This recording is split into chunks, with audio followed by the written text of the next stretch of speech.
My stepmother, Zoka, she is so cruel to me.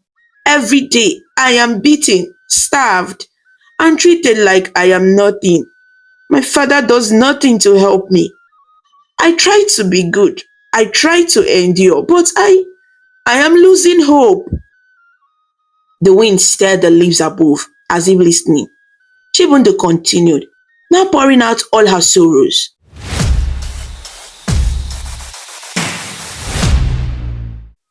A pale dawn was breaking over Ebenabo Kingdom, and a thin veil of mist clung to the hut like a ghostly shore.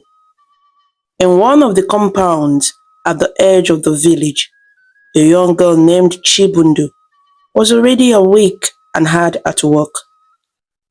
The rooster had barely crowed before her stepmother's sharp voice called through the morning stillness.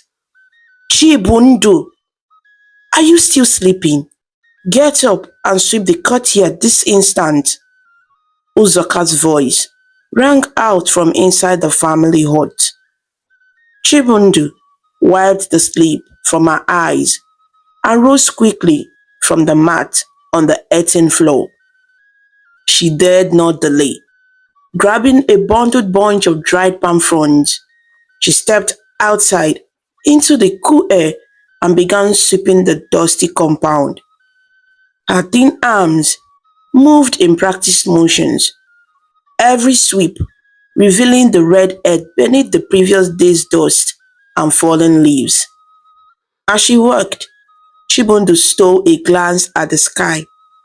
The sun was just peeking over the horizon, painting it with streaks of soft orange. In moments like this, before the day fully began, she often felt a brief sense of peace, but it never lasted long. Sure enough, Uzoka emerged from the hut, tying a wrapper cloth around her waist. Her face was set in a hard frown, displeasure already brewing even at this early hour. Uzoka was a woman of striking appearance, tall and strong-boned, with eyes that always seemed to find fault. She had once been considered beautiful, but years of jealousy and bitterness had etched lines of discontent around her mouth. Didn't I say you should sweep faster? Uzoka snapped. She walked around the compound, her bare feet kicking up little puffs of dust that Chibundo had just settled. Do you think I have all day to wait for you? Useless girl. I'm sorry, ma, Chibundo replied softly, her eyes fixed on the ground. She increased her pace, even though her back ached from the cold morning and yesterday's endless tasks. At 13 years old, Chibundo was slim and small for her age, with delicate features and warm brown eyes. Despite her hardships, there was a quiet kindness in her gaze. This only seemed to irritate Uzoka more, perhaps because it reminded the older woman of everything she was not. Uzoka folded her arms, watching the girl sweep. When you are done with that, fetch water from the stream and start preparing breakfast. Your father needs his yam porridge and make sure it's spiced well. If it's bland or burnt, she left the threat hanging in the air. Chibundo nodded quickly, still avoiding eye contact. Yes, ma. As Uzoka turned away to rouse Chibundo's father, Amechi, from sleep, the girl felt the familiar weight of despair settle on her shoulders. This was how every day began for her, with others backed at her before the sun had fully risen, and the litany of chores stretching ahead like a never-ending path. The memory of her life before Uzoka, the brief years when her mother was still alive, felt like a distant dream, blurred and golden. In those days, Chibundo remembered waking up to her mother's gentle humming and the rich smell of spices simmering in the morning soup.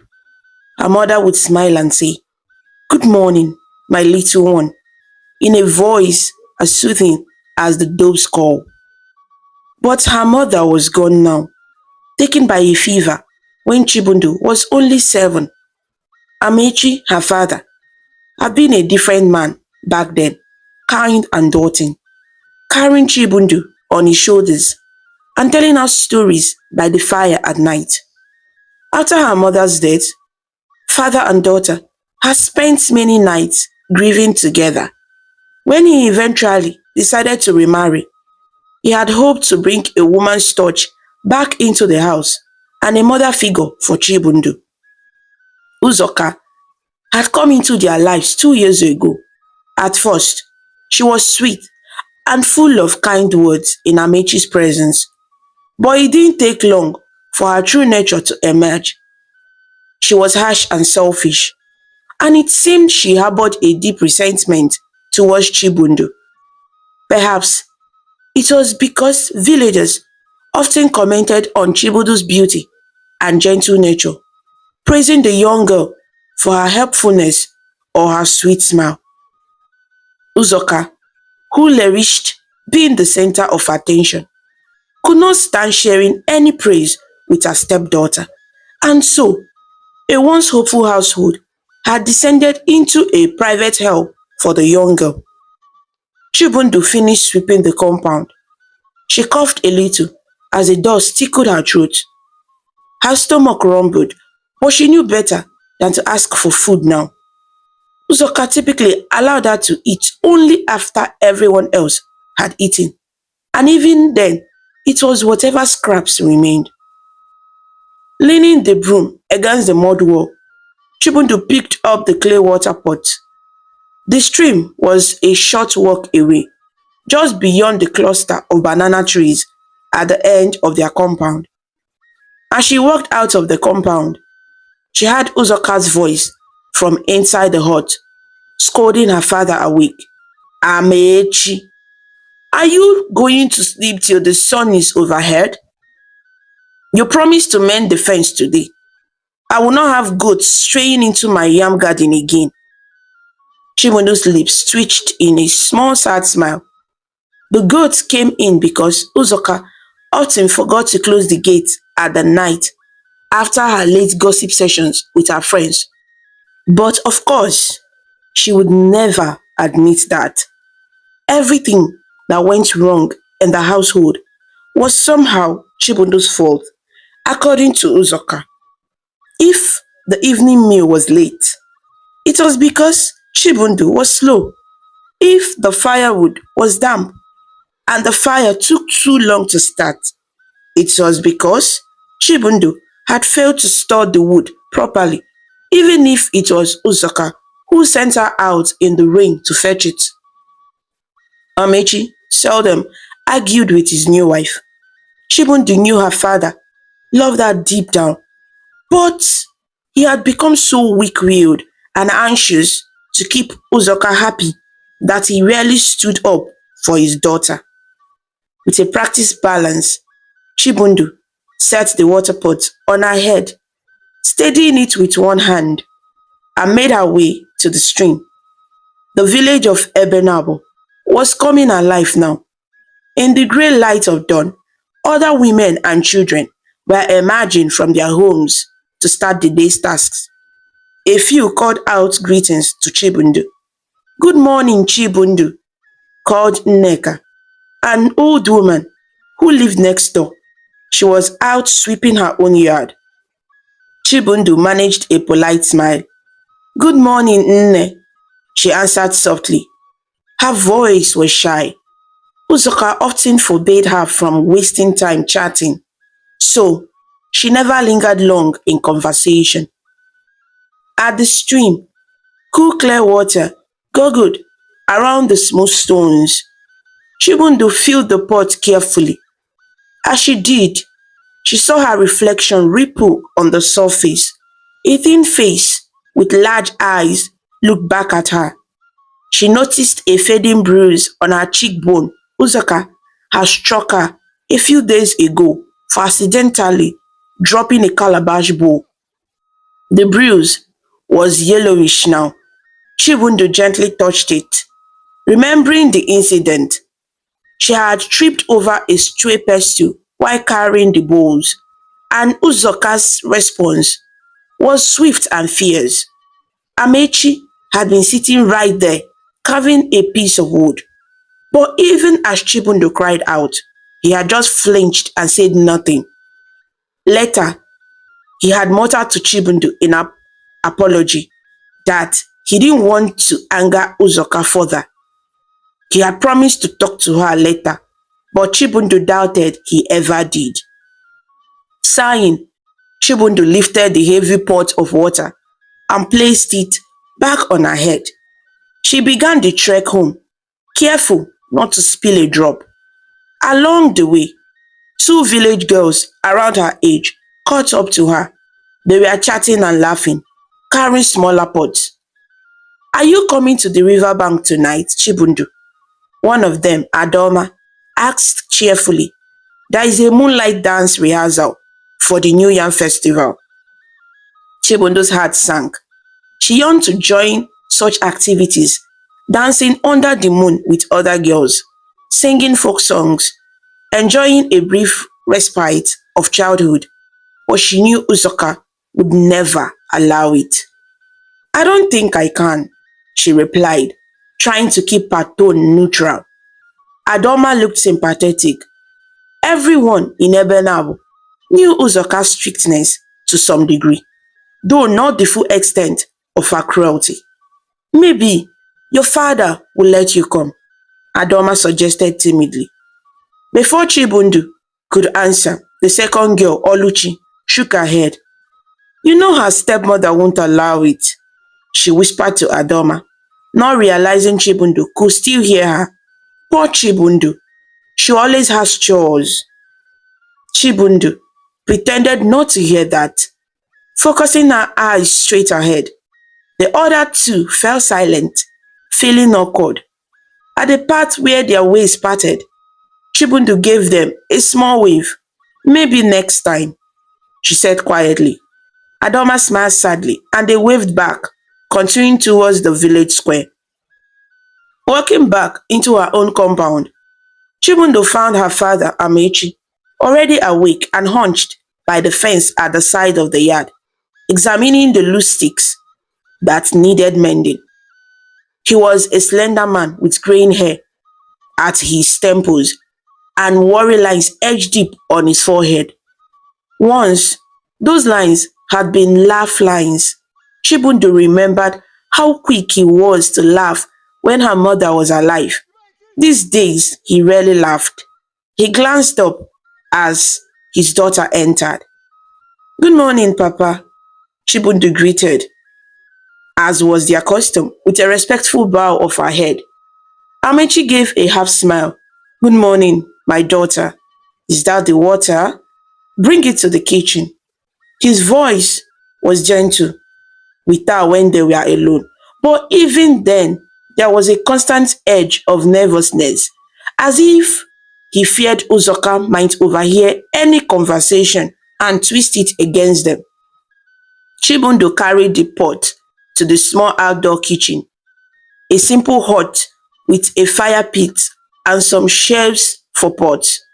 She poured some water into a smaller clay bowl for cooking and set the pot down carefully. She knew the next task without being told: wash and peel yams for breakfast.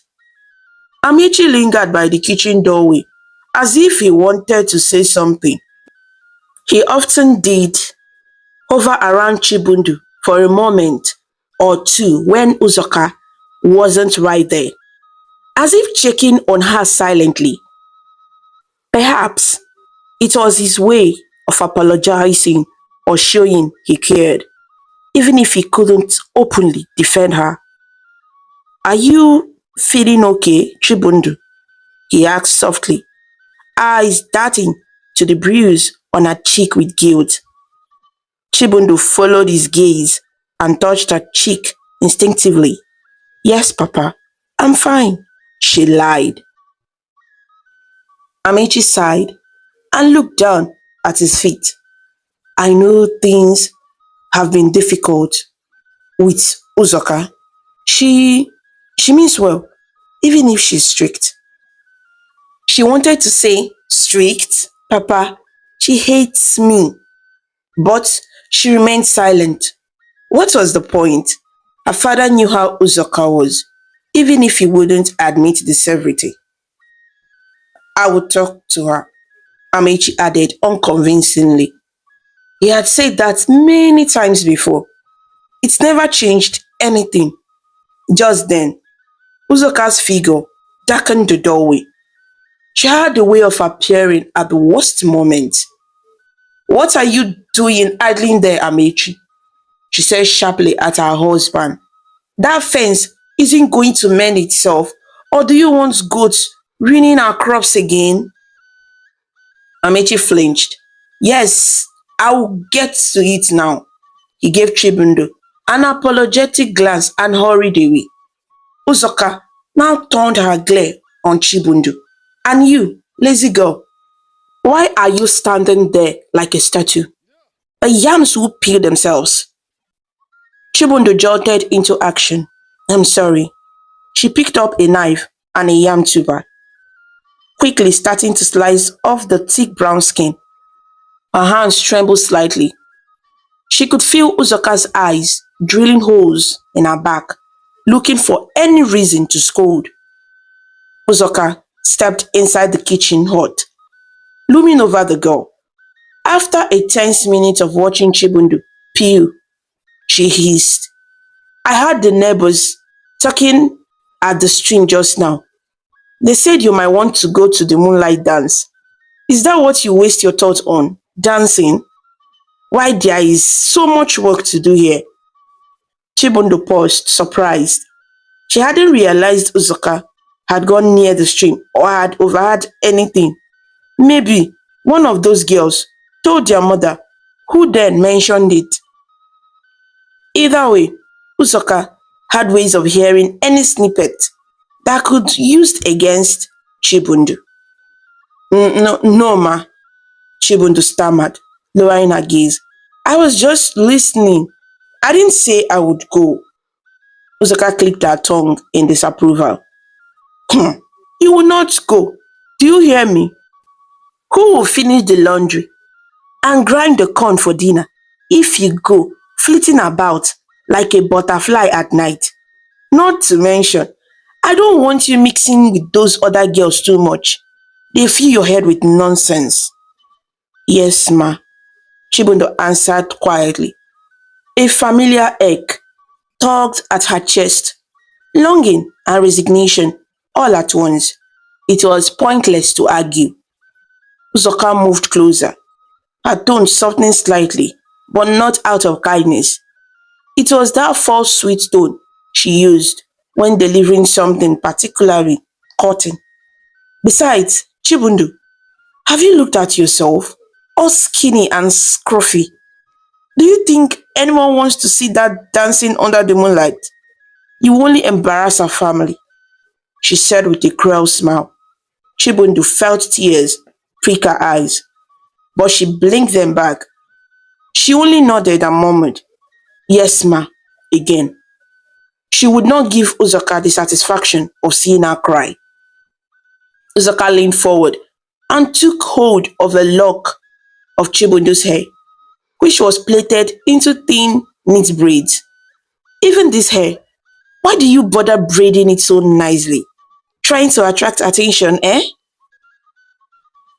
Let me tell you, it won't help. No matter what you do, you will never be as elegant as. She stopped, catching herself. She had been about to say as me. Chibundo guessed, because Uzoka was often comparing them in her head. Instead, Uzoka finished with, as someone worth noticing. With that final jab, Uzoka turned on her heel and left the kitchen, calling out, Once you are done with the yams, feed the chickens and then wash my clothes by the stream. I'll be going to the market later and I expect my green wrapper to be clean and ready. Okay, ma, Chibundo replied, her voice barely above a whisper. As soon as Uzoka left, Chibundo allowed herself a moment to sniff and wipe her eyes with the back of her hand. She looked down at the half-peeled yam in her hands, her vision blurry. The unfairness of her life weighed on her. Why did her mother have to die? Why did her father have to marry a woman like Uzoka? Was this going to be the rest of her life, day in, day out, an endless circle of chores and insults, until maybe one day Uzoka married her off to some old man just to be rid of her? Chibundu felt a surge of desperation. In her mind, she whispered a plea she had made many times in her heart. If anyone is listening, please help me, please. But to whom was she praying? Her mother's spirits? The gods of the land? She wasn't sure. She only knew she felt utterly alone and powerless. A sudden clatter jolted her from her thoughts. She looked down to see that the knife had slipped from her hand and fallen to the dirt floor. Luckily, it missed her toes. She realized her hands were shaking. She took a deep breath, picked it up, and continued peeling the yam slowly, focusing on the scrape of blade against tuber, trying to calm her mind. Not long after, breakfast was prepared. Chibundu served her father and stepmother first, as expected. The yam porridge steamed in two wooden bowls as she carried them on a tray into the main hut where Amechi and Uzoka sat on the mats. The rich aroma of yam, palm oil, and spices filled the air. Chibundu's own stomach twisted with hunger, but she kept her face neutral. She presented the bowl to her stepmother. Uzoka took it without so much as a thank you, immediately dipping her fingers into to test the temperature. Amechi murmured, "Thank you, my dear," as she handed him his portion. Chibudu nodded quietly and stepped back, folding her hands in front of her as she waited. It was customary for the family to eat together, but in this house, Chibundu often stood by until they were finished so she could fetch anything else they needed. Only then might she eat, usually in the kitchen or outside. Uzoka blew on a yam chunk and tasted it. Chibundu watched anxiously. Sometimes, Uzoka would find fault with the cooking. Too salty, not enough pepper, yams too soft or too hard. Any excuse to complain. Today, however, Uzoka seemed to find it satisfactory, or perhaps she was too hungry to care. She ate in silence and Amechi ate quietly as well. While they ate, Uzoka suddenly spoke, fixing Amechi with a look. I heard from Adanna at the stream that some villagers have been talking about us. Amechi raised his eyebrows. Talking about us? What do you mean? Uzoka narrowed her eyes, flicking them briefly towards Chibundu. They say I'm too hard on the girl. She said it with a tone that implied the very idea was absurd. They think I don't feed her or let her have any fun. As if it's their business how we raise our child. Chibundu felt her heart skip. She kept her eyes trained on a crack in the mud wall, pretending not to be listening intently. Amechi cleared his throat. Well, you know how people gossip. They mean well, I'm sure. They see Chibundu running around doing chores all day. And they draw stupid conclusions? Zoka interrupted, her voice cold. I feed her, don't I? I clothe her. She goes to bed with a roof over her head. Do they expect me to pamper her like some princess? If she's thin, it's because she doesn't eat enough yams. And whose fault is that? She cooks the food. She must be sneaking extra bites when I'm not looking. Chibundo opened her mouth in shock. That accusation was entirely false. If anything, she ate less than she could because Uzoka always limited her portion. but she dared not to contradict her stepmother. She bit her tongue. Amechi looked uncomfortable. Uzoka, I'm sure they didn't mean anything. Perhaps we could let her attend the dance rehearsal tonight, just to show. Uzoka slammed her hand on the mat, causing the wooden bowl to jump. What did you say? Attend the dance? So the gossips can think they have pressured us into spoiling her? No, never. I won't have people meddling in our family. Chibundu does not need to be dancing around when she has duties. If anyone thinks I'm too hard, they can come raise her themselves. Amechi sighed and gave a placid nod. All right, all right. It was just a thought. Chibundo felt a mix of emotions. On one hand, her father had tried, in his timid way, to stick up for her for once. On the other, his suggestion had only made Usoka more adamant. The prospect of even a small escape to join her peers that evening was thoroughly dashed now. Usoka continued, hissing under her breath, but loud enough for both Chibundu and Amechi to hear. Instead of listening to idle villagers, they should come and see how lazy this girl can be if I don't stay on top of her. Do they know how she daydreams and waste times? Huh? She gave Chibundu a hard stare. Are you still standing there? Go and eat if you must. Then get to the laundry like I told you. Yes, ma. Chibundu whispered, backing out of the hut. She heard her father murmur something to Uzoka as she left, but the words were unclear. Probably trying to calm her down, Chibundu thought. The specifics hardly mattered. Uzoka was enraged by the idea that the village was talking about her treatment of Chibundu. If anything, that would only make her more spiteful in private. Chibundu returned to the kitchen area, appetite gone. Still, she forced herself to eat a few spoonfuls of the remaining yam porridge from the pot. She had to keep up her strength if she was to complete all the chore. As she ate quickly, she heard a bleating sound and turned to see one of the family's goats peering at her from the corner of the hut, likely drawn by the smell of the food. It was a scrawny brown goat, one of two goats that Amechi kept in a small pen. Usually, Chibundu was the one to feed them as well, gathering weeds of vegetable peels for them. She reached over to a basin where she had tossed yam peels and picked some out. Here you go, she whispered, tossing the scraps to the goat. It munched them happily. She stroked its coarse hair for a moment. Talking to the animal was easier than talking to people sometimes. I wish I had it as easy as you, she murmured to the goat, half smiling. All you do is eat grass and wander around.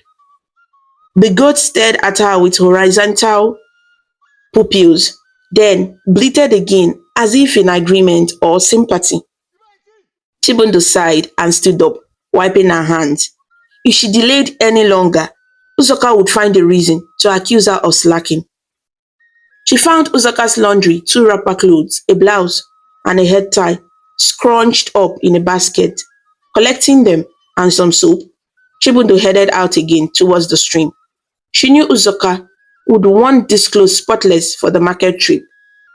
As Chibundo left the compound, she saw her father at the side, hammering a wooden stake back into the fence with a stone. Uzoka was nowhere to be seen, probably inside tidying up or resting. Amici looked up at his daughter with a troubled expression. Be careful, he said quietly, not directly referencing anything, but she understood him he meant with Uzoka. I will, Papa, Chibundu replied softly. She gave him a faint smile. At the stream, other women were gathered washing clothes on the flat stones that lined the bank. The air was filled with the scent of soap and the sloshing sounds of clothes being dunked and scrubbed. Normally, Chibundo might exchange a few words with the neighbors here, but today her mind was heavy and she kept to herself, finding a spot slightly away from the loudest chatter. As she beat the dirt out of Uzoka's wrappers with a wooden paddle, she overheard snippets of conversation floating again. Uzoka didn't let her come again. I heard, said a woman's voice. That poor girl, always working. Another voice responded, it is a shame. But you know Uzoka, she has always been tough. Some even say unkind. The first woman tottered. Unkind is putting it lightly. I see how this girl is growing thin. If not for the little foods I pass to her sometimes. Chibundu realized they were talking about her and quickly ducked her head lower, pretending to focus on scrubbing. Her cheeks burned with embarrassment and a bit of fear. If Uzoka had people talking like this, it would make her furious. And a furious Uzoka meant more trouble for Chibundu.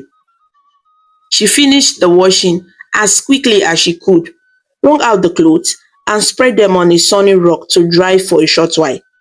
While waiting, she sat on a low stone by the water and allowed herself a brief moment of rest. The midday sun was hotter now, glinting on the water surface. Her hands were raw from scrubbing, and her back ached. Chibundo watched the water flow around her ankles. Tiny fish darted near the edges, fearless of a still human presence. She thought about the other girls practicing the moonlight dance that evening. She imagined them laughing, moving in rhythm to the drums, their faces lit by torchlight and moonbeams. A heavy sadness filled her. Would she ever get to do some simple things that others took for granted? Or was this her fate forever, to be a drudge in her own home, unloved and unappreciated? Her mother's face came to her mind, unbidden, warm, oval, with kindly eyes and a bright smile. Chibundu closed her eyes and remembered a flash of a memory. Herself as a little child, feverish and crying in the night, and her mother sitting by her, wiping her brow with a cool cloth, humming a lullaby. Sleep, my little one. Morning will come soon, her mother had whispered. That memory of pure love felt almost tangible for a second. Chimundu opened her eyes to find tears spilling down her cheeks. She hastily wiped them away with the back of her hand, hoping no one saw. Gathering the now damp but cleaner clothes, she draped them carefully over her arms and started back home. She would hang them on the line in the compound to finish drying. As she approached their compound, she heard raised voices pausing by the fence. She recognized Uzaka's angry tone and her father's subdued one. She held her breath and listened quietly, heart thumping. Eavesdropping was not right, but whenever Uzaka was in a temper, it often concerned her. Lazy and disrespectful, Uzaka was saying. I told her to be back quickly. Look how long he's taking. Wasting time, I am sure, talking to those neighbors who fill her head with nonsense. She's just drying the clothes, I think, Amechi said in a placating tone. Washing takes some time, my dear. My dear, he still calls her, Chebundo thought, with a trace of bitterness. No matter what Uzoka did, Amechi treated her with gentle words. Why would he not defend his own daughter with the same energy? Uzoka's voice rose. Always an excuse. You always have an excuse for that girl. I'm beginning to think you spoil her behind my back. Maybe you even encourage the villagers to talk about me. No, Uzoka. Why would I do that? Amechi sounded tired. Chibundu decided it was better to go in now rather than be caught listening. She stepped into the compound, making her presence known by humming a little deliberately so they would hear her coming. Uzoka welled to her face as she came from behind the hut. And here she is, finally. Uzoka threw her hands up dramatically. What took you so long, eh? What? Chibundo lifted the clothes in her arms as evidence. I washed everything, ma, and I had to wait a bit for them to stop dripping so they won't drip dirty water in the compound. Uzoka eyed her with suspicion, then reached out and touched one of the wrappers to verify it was indeed just damp and clean. She sniffed it too to ensure it was properly washed. Hmm. Hang them properly. If they get dirty again from falling, we'll wash them again. Yes, ma. Shibundo hurried to the rope line tied between two pawpaw trees and carefully spread out the wrappers and other clothing. Usaka watched her every move like a hawk. Amechi busied himself back at the fence, clearly trying to stay out of the crossfire. Just as Chibundo finished, thinking she might get a small reprieve, Uzoka said, now, go pound some cassava. I need to make fufu this evening for dinner. And after that, go with the small yam patch behind the house. The grasses are overtaking the ridges. Chibudu's shoulders sagged. The sun was getting hotter, and she had not had a moment's rest since morning. But there was no arguing. Yes, ma, she answered. She fetched the mortar and pestle and the bowl of soaked cassava. The rhythm of the pestle soon sounded in the compound as she pounded, sweat beading on her forehead. Usaka had gone inside to do whatever she did during the day, likely taking a nap or sorting through her jewelry to show off at the market later. As she pounded, Chibudu's mind drifted to dark thoughts. Sometimes she daydream about running away. But where would she go? Who would take in a girl from Ebenabo with no money or family besides the ones she fled? Sometimes she imagined her mother watching from somewhere, seeing how she was treated. Would her mother be angry, sad? Each heavy drop of the pestle felt like a drumbeat of fate. Maybe things would change.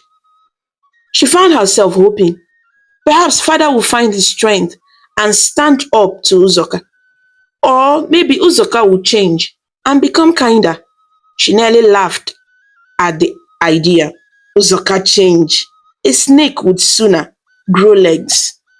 Eventually, the cassava was pounded into a smooth, doughy mass. Chibundo covered it and cleaned the mortar. She felt woozy from hunger and heat, but she still had to do the weeding. She took a hoe and trudged behind the hut to the small yam patch. Bending over the low mounds of earth, she began to yank out weeds and grasses. The sun beat on her neck and shoulders, and sweat trickled down her back. Her arms were sore. Her head felt light. Halfway through the weeding, she paused to straighten her back and catch her breath. Her vision swam a little. She had not drunk much water today aside from a sip at the stream. Looking up, she saw the great Iroko tree that grew just beyond their compound, near the path to the rest of the village. It was an ancient tree, gnarled with age, sacred to the villagers. They called it the judgment tree or the ancestral tree. Elders sometimes poured libations at its base, and people tied white clothes on its branches when praying for guidance or justice. Chibundo had a sudden desperate thought. Perhaps the spirits of the ancestors that resided in that tree or the gods that watched over Ebenab could see what was happening in her life. Did they care? Would they ever punish someone like Uzoka for her cruelty? The idea of punishment by the gods was not unheard of in the tales she knew. Her own grandmother, who lived in a faraway village, used to tell stories of wicked people turned into stone or struck by lightning for angering the gods. A faint spark of hope glimmered in her chest. If no one in this world would help her, maybe something from beyond could. But it was a frightening thought, too. One did not just call upon the gods lightly. What if they answered in a terrible way? Chibundo swallowed and continued reading, trying to focus. Yet, that notion of seeking divine help clung to her mind and would not let go. By the time evening approached, Chibundo was utterly exhausted. Usoka returned from the market in a slightly better mood, having sold some wares and exchanged gossip to her satisfaction. She barely acknowledged Chibundo except to complain about the fufu being too soft during dinner. Night fell, and the chorus of cricket began outside. Amechi had retreated to his own hut to sleep early, claiming a headache. Usoka was in her room sorting the purchases she made at the market. Chibundo cleaned up after dinner, washing the utensils and storing leftovers in covered calabashes. Her stomach was relatively full for once, fufu and bitter leaf soup, since Uzoka was not as watchful tonight and plenty was left. After finishing the chores, Chibundu went to the small lean-to that served as her room at the back of the compound. Usually, she would collapse onto her mat and sleep like one dead until the roosters call, but tonight, her mind was too active. She kept thinking of the sacred tree, of prayers, of her mother's kind face and Uzoka's harsh one. From her mat, she could see a slice of the night sky through the open doorway. The moon was nearly full, bathing the compound in pale light. She could faintly hear drums from the direction of the village square. The dance rehearsal must be in full swing under the moonlight. The thought made her chest ache again. A sudden resolution hardened in her. She had to do something, anything to change her fate. Enduring silently had changed nothing in 2 years. If anything, Uzoka was getting worse. Quietly, Chibundu sat up and slipped on a simple wrapper. She tiptoed out of her room. The compound was silent except for the distant music and the chirping insects. In the main hut, a lamp still glowed.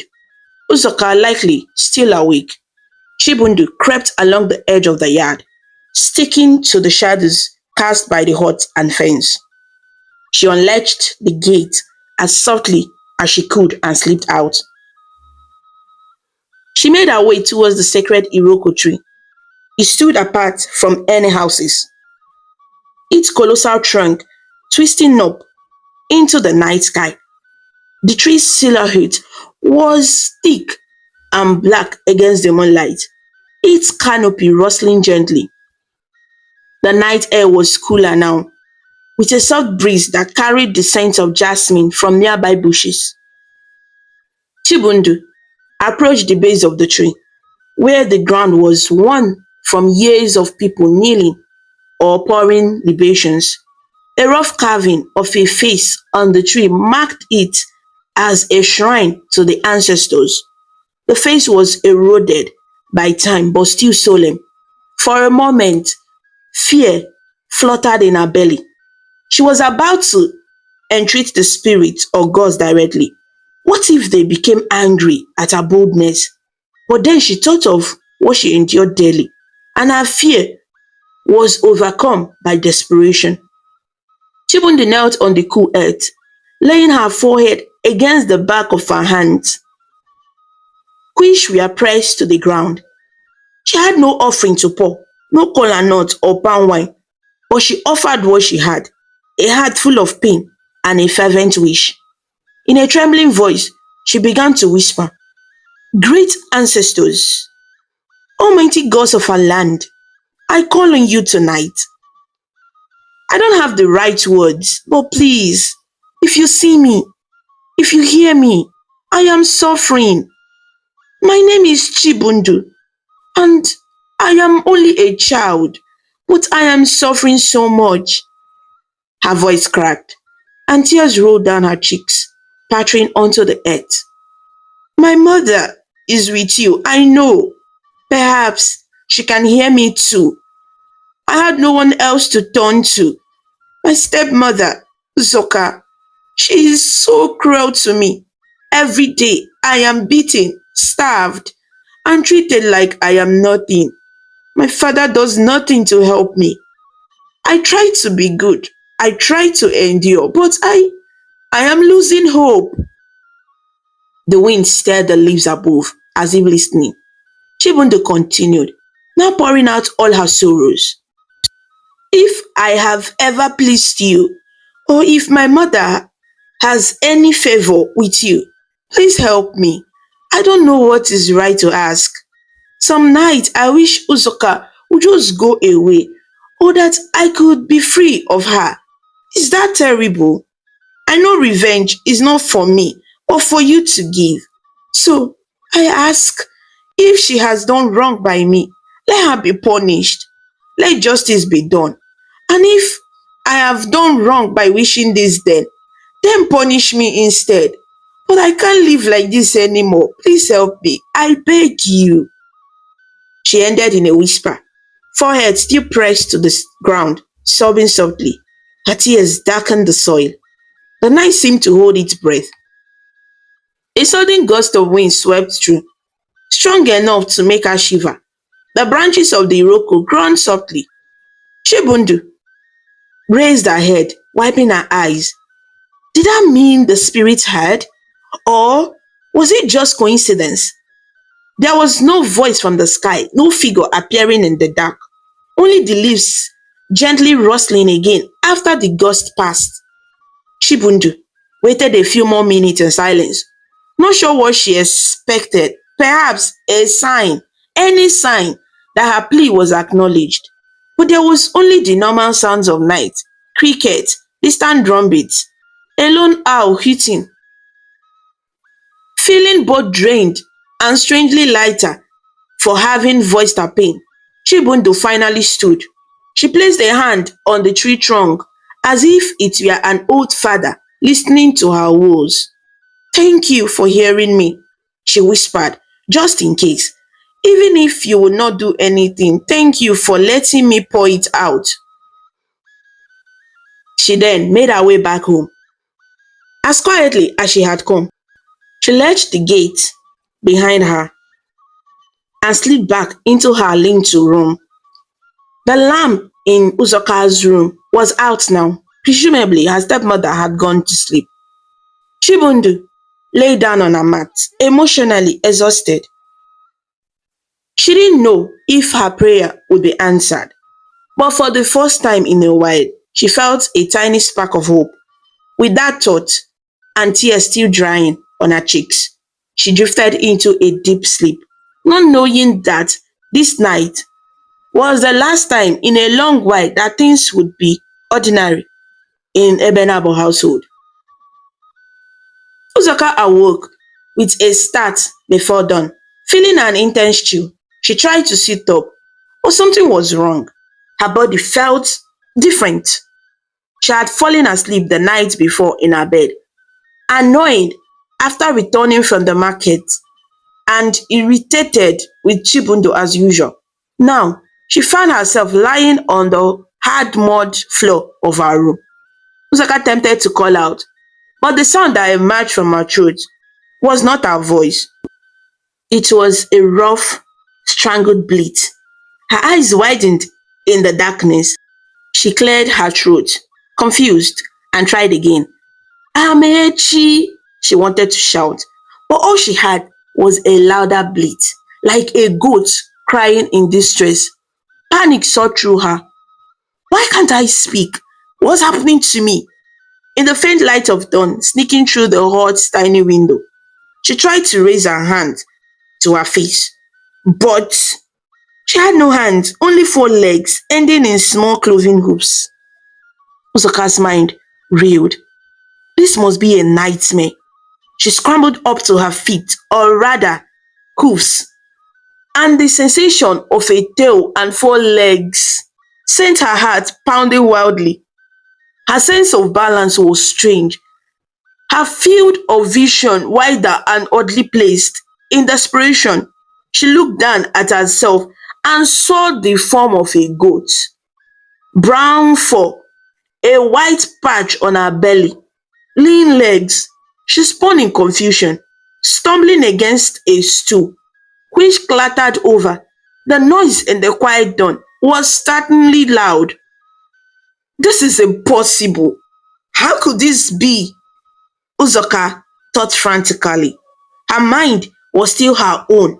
She felt like herself, the same person, but her body was undeniably that of a goat.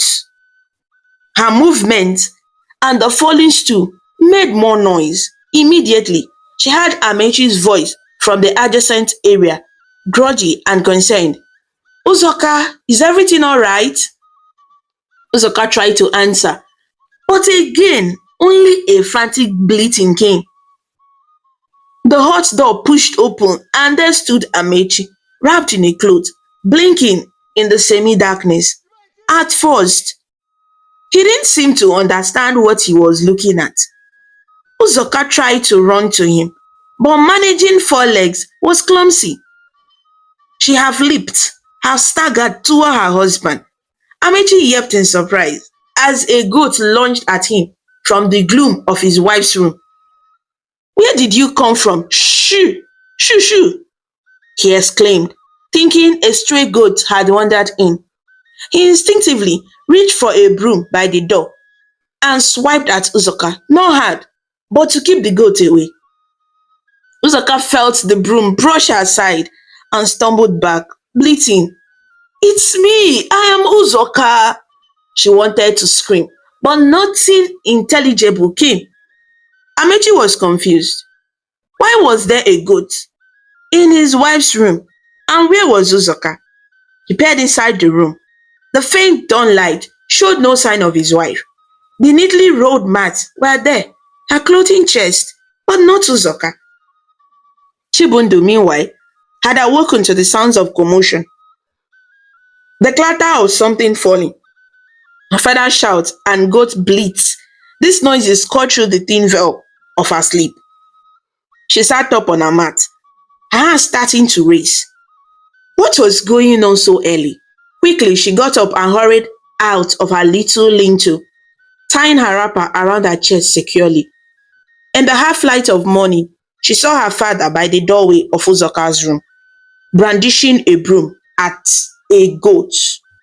Chibundu blinked, thinking she was still in a dream.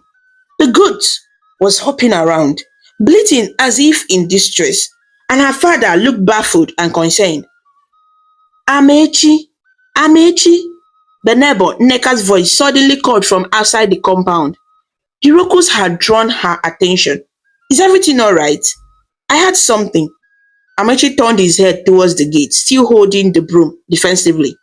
I'm not sure, he called back. There's a goat in our house. It must have wandered in at night. By this time, Chibundo had approached cautiously. The goat had backed into a corner of Uzoka's room. It was shaking its head in a strangely human-like way, almost as if trying to deny a reality. It looked like one of the common village goats, except Chibundo noticed it was something around its neck that glinted. Was that Uzoka's necklace? Chibundo's eyes widened. Indeed, around the goat's neck hung a beaded necklace, one she recognized well, a string of coral beads that Uzoka often wore. Chibundo's hand flew to her mouth in shock as a wild, impossible thought entered her mind. Could it be? No, it couldn't. Could it? Amici obviously noticed the necklace at the same time. He lowered the broom slightly, perplexed. Slowly, he approached the goat for a closer look, murmuring, How on earth? Uzoka, the goat, saw their gazes and realized what they saw. In her panicked, trashing moment ago, she had inadvertently caught her favorite necklace around her neck. It must have been hanging on the bed's post and slipped onto her when she bumped the bed. Now, it was a glaring sign linking the goat to her. She tried to shake it off desperately, but it was tangled around her neck and simply jangled softly with her movement. Amechi crouched a short distance from the goat, trying not to startle it. Easy, easy, he coaxed, as one might to a skittish animal. His free hand reached out, and in a swift motion, he managed to grab hold of the necklace. Uzoka froze as the necklace tightened briefly against her neck before Amechi slipped it up and over her head. He recognized it instantly. Of course, down in confusion, he looked from the necklace in his hands to the goat. Where did you get this? He whispered, as if expecting the goat to answer. The goat just stared at him, breathing hard. By now, Nneka had let herself into the compound gate, unable to contain her curiosity and concern. She approached the hut doorway, where the strange scene was unfolding. What's going on here? A goat? She saw Chibundo standing near the door, looking stunned. Amechi holding a coral necklace and a broom, and a goat inside the room. What kind of goat breaks into a house? She muttered. Amechi stood up slowly, turning to Nneka with bewildered eyes. Nneka, I don't understand this. This goat somehow gets into Uzoka's room and it's wearing. He held up the necklace. Nneka gasped, recognizing it. Isn't that Uzoka's necklace? The one she wears on market days? Yes, Amechi said hoarsely. It was on this goat. Chibundo finally found her voice, though it was small and shaky. Where is Auntie Uzoka? She asked, using the polite term for her stepmother. She looked around the compound, as if expecting to see her stepmother hiding. Amechi shook his head, confusion and a growing fear in his features. I I don't know. She wasn't in the room. I just found this goat. Nneka stepped forward, peering into the dim room. She saw no one there, just one overturned items and the goat. Her eyes narrowed. Nneka was an old woman who had seen many strange things in her life, and she was quick to sense when something was off. She lowered her voice and whispered to Amechi and Chebundo. This is not ordinary. A goat in her room and she's gone. Did anyone hear anything in the night? Chebundo swallowed. She remembered going out to pray under the tree, but she had had nothing unusual after that. She shook her head slowly. No, I I didn't hear anything. Amechi ran a hand over his head, anxiety making him sweat. Perhaps she went out early to use the toilet or to fetch something, and this goat wandered in then. But why would she leave her necklace? He was grasping at any normal explanation. Uzoka the goat, hearing these conjectures, was growing more desperate. She had to make them realize it was her. But how? She tried moving towards Amechi again, slowly this time, and lifted one foreleg as if to touch him.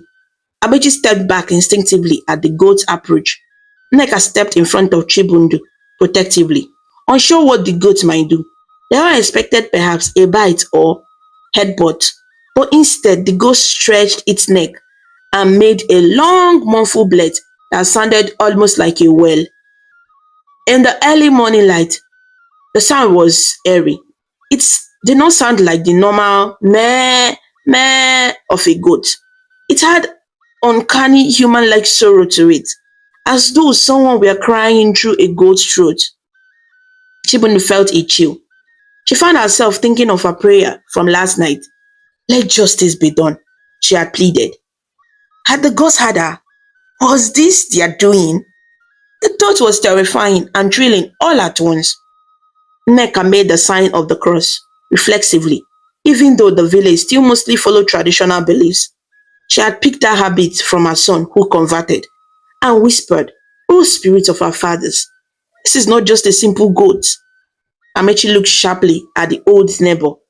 What are you seeing, Nneka? Nneka inched closer to her and murmured under her breath, as if the goat could understand. I've heard stories, Amechi.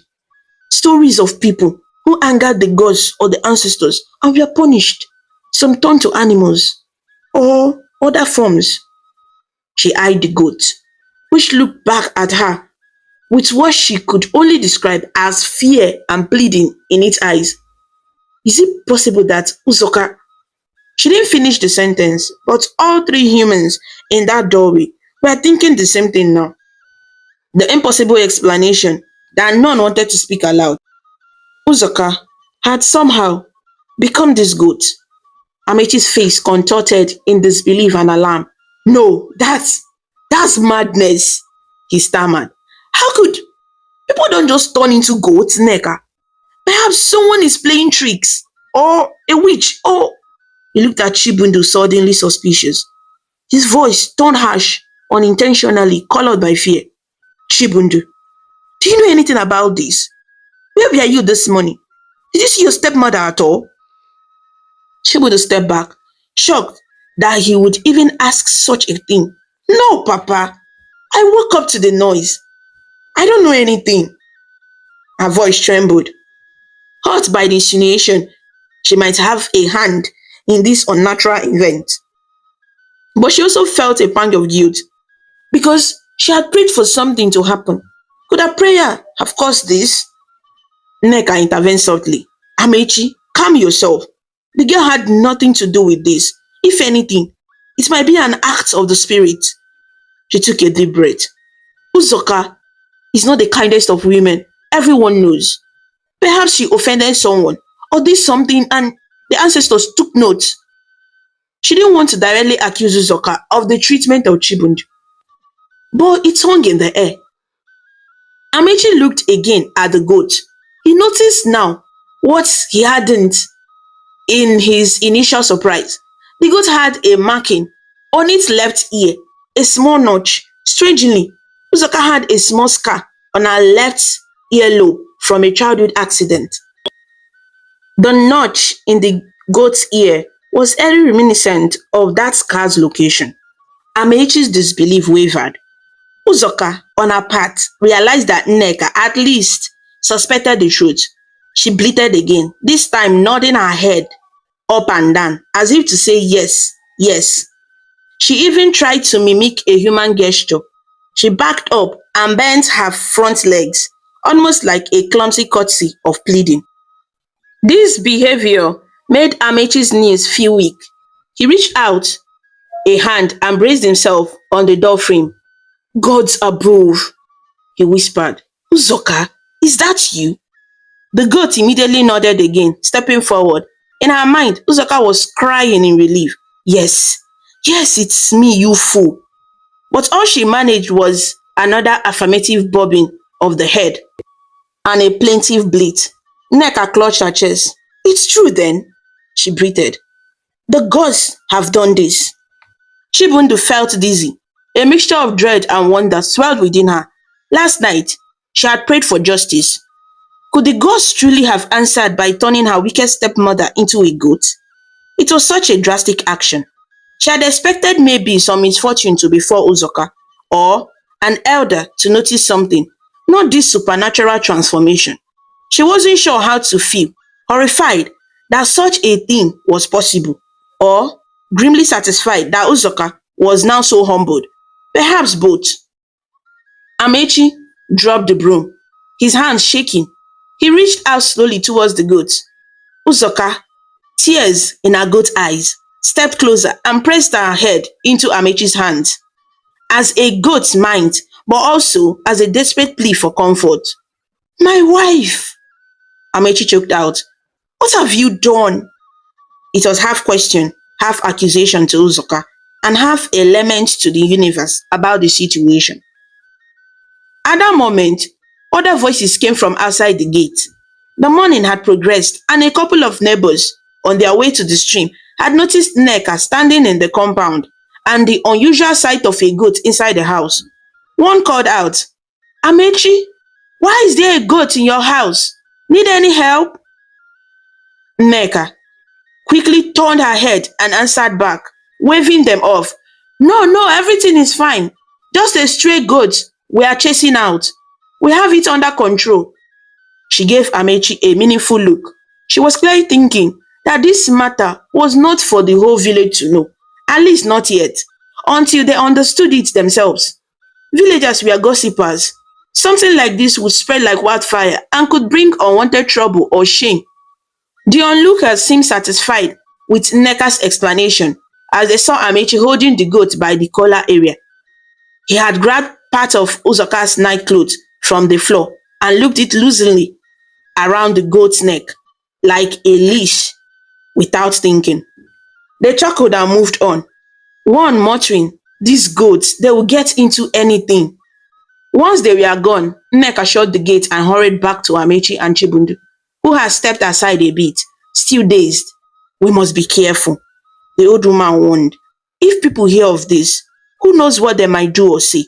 Some might think it's witchcraft or a dark cause and want to harm her. Amechi nodded. He seemed to have aged 10 years in just this minute. His back slumped, eyes on focus. Gently, he guided the goat, Usoka, fully out of the room into the open yard. Chibundu moved out of the way as they came. Usoka felt a morning breeze and the warmth of early sun on her form. Everything felt so strange. Smells more intense. She could smell the distant cooking fires from neighbors, the scent of water from the stream, and Chibundu's human scent too. It overwhelmed her. She leaned into Amechi, trembling. Amechi, absent-mindedly, petted the goat's head. An action that might have seemed comical under different circumstances. But right now, it was simply surreal and sad. Chibundu stood a few feet away, wringing her hands and watching silently. She did not know what to say or do. A part of her was still frightened that any moment Uzoka might turn back and unleash fury on her. Another part felt pity, seeing even a cruel person in such a predicament. Nneka was the one who took charge. Amechi, listen, she said firmly and kindly. You need guidance. This is beyond us. You should call the elders or the priest of the shrine. But carefully. We don't want rumors to get out of control. At the mention of involving others, Usoka pulled away from Amechi and shook her head violently, bleating in what sounded like panic. She definitely did not want this known. She was likely imagining the shame and horror of being revealed as a goat to the whole village. Amechi looked at the goat, his wife, and understood her fear. She doesn't want that, he told Nneka. You see how she reacted? Nneka frowned, conflicted. But Amechi, we can't handle this alone. It's a curse or a punishment from the gods. We need someone wise to tell us what to do, how to reverse it, perhaps, or at least how to live with it. Reverse it. The idea hung in the air. Could it be reversed? All eyes, human and goats, now shifted to Chibundu. She started slightly, realizing they expected her input as well. She was the only one who hadn't spoken yet in the aftermath. Chibundu declared her truth. Maybe the gods did this because, she trailed off. Did she dare to say it? Because Suzuka was cruel to me? That would bring the issue into the open. Amechi winced, understanding anyway. He had to finally confront the truth. Because of how she has treated you. He finished quietly, shame in his voice. Suzuka hung her goat's head. Whether in shame or just despair, it was hard to tell, but Chibundo thought she saw something like remorse flicker in those usually haughty eyes. Nneka pursed her lips. Well, if that's the reason, the gods have made a statement indeed. Child, she said to Chibundo, did you pray for something like this to happen? It was an innocent question, but Chibundo felt suddenly guilty. She looked at the ground. I prayed last night, she admitted in a small voice, under the Iroko tree. I asked the ancestors for help. I was so unhappy. I didn't ask for this specifically. I just asked for justice or for help. I didn't know what they would do. Amechi's shoulders slumped further, hearing how desperate his daughter had been. Nneka nodded slowly. Prayers are powerful, especially the tears of an innocent, she said. We have a saying, the tears of the oppressed call down the wrath of the gods. It seems that is exactly what happened here. Uzoka let out a soft bleat that sounded like a sob. Chibuno found her eyes watering too. A swell of emotions inside her. She hadn't really wanted such a drastic fate for Uzoka, only that the suffering to stop. Yet part of her also felt that maybe this was exactly what the woman deserved for her cruelty. Justice had come, but in a form more severe than expected. Amechi looked between his daughter and the goat. He felt trapped in a nightmare. The woman he married was now an animal at his side, and the daughter he failed to protect stood before him in pain. How had it come to this? I'm sorry, he said out suddenly, tears in his eyes as he looked at Chibundu. I am so sorry, my daughter. I failed you. He stepped towards her, but uncertainly. Chibundu was startled. Her father had never openly acknowledged his failure like that. She had always imagined him siding with Uzoka no matter what. Papa, she said, not knowing how to continue. Nneka gently touched Amechi's arm. This is not the time for self-pity, Amechi. You must be strong now, for both your wife and your child. We need to decide what to do.